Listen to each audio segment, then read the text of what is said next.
Hello, আসসালামু আলাইকুম। আজকে আমি শেয়ার করব আপনাদের সাথে কীভাবে লইট্টা শুটকি ভুনা করে সাথে চাপা শুটকিও দিব। কারণ চাপা শুটকি দিলে গ্রানটা অনেক ভালো আসে। যাদের যাদের আমার মতো লইট্টা শুটকি পছন্দ তারা দেখতে পারেন আমি কীভাবে লইট্টা শুটকি ভুনা করব, তার ভিডিওগুলো আমি আজকে আপনাদের সাথে শেয়ার করব।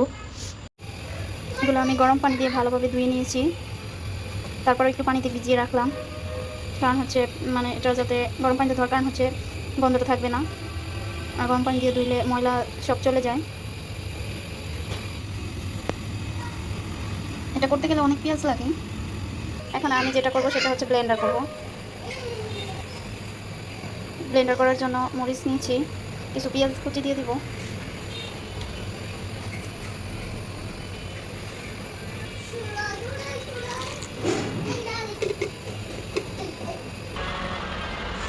এখন আমি ব্লেন্ডার করে নিব।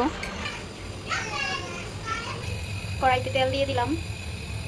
এখন আমি পেঁয়াজ কুচিগুলো দিয়ে দিব।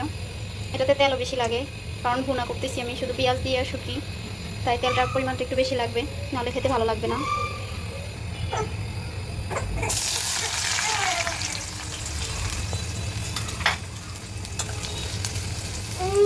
দেখেন কি পরিমাণে পেঁয়াজ দিয়েছি, প্রায় 250 গ্রামের মতো পেঁয়াজ লাগছে।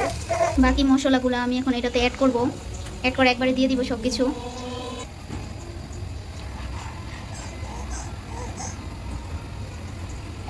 মরিচ এটাতে দেওয়া আছে, তাই আমি মরিচ দিব না।